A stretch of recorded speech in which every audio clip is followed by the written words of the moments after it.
All right, let's rock out some music history. Oh, through the bass!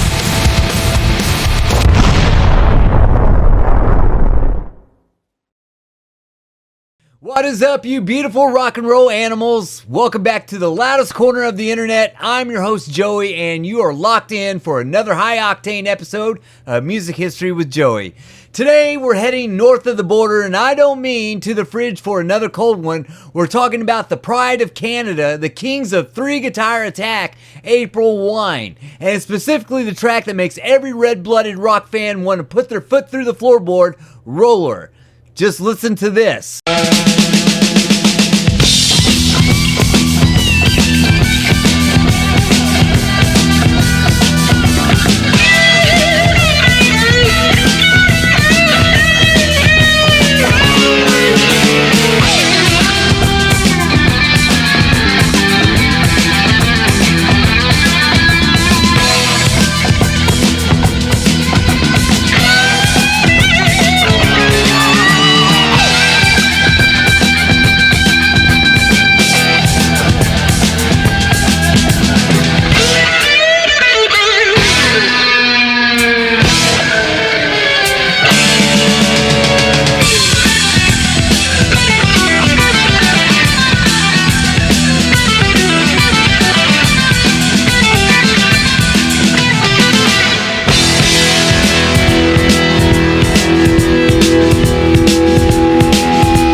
Amazing, right? Now picture this, it's 1978, disco is trying to suffocate the world in polyester, but up in Montreal, Miles Goodwin and the boys are saying, hold my Molson. They drop the album First Glance, and Roller becomes the lightning bolt that finally cracks the US markets wide open. But get this, April Wine wasn't some new kid on the block. These guys had been grinding since 1969. They were veterans by the time Roller hit the airwaves. It's like that one guy at the local club who's been playing for 10 years and then suddenly shows up on MTV with a leather vest and a perm.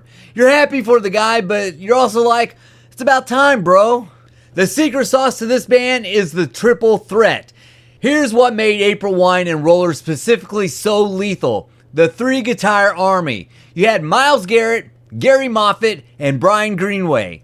Most bands struggle to get two guitarists to agree on what pizza to order, but these guys layered three distinct parts that hit you like a sonic tidal wave. When that main riff kicks in, it's not just a chord, it's a physical assault. It's the kind of song that makes you want to air guitar so hard you accidentally knock over your wife's favorite lamp.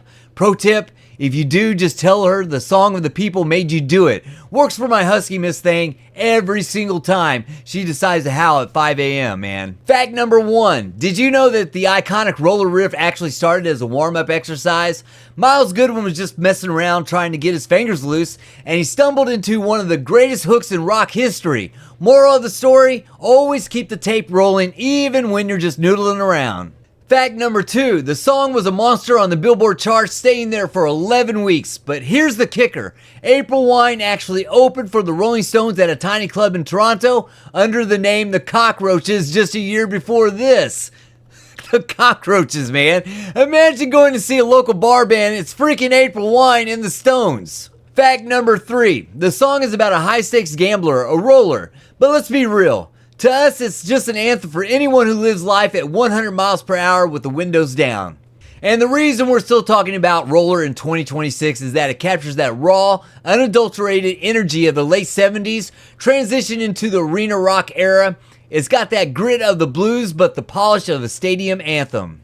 And when you hear that chorus, she's a roller, a high roller, you aren't just listening to a song, you're transported back to a time when the hair was big, the denim was tight, and the only thing that mattered was how loud your car speakers could go before they blew out. So next time you're feeling a bit sluggish, throw on some April Wine. Let the triple guitar attack wake your soul up, baby.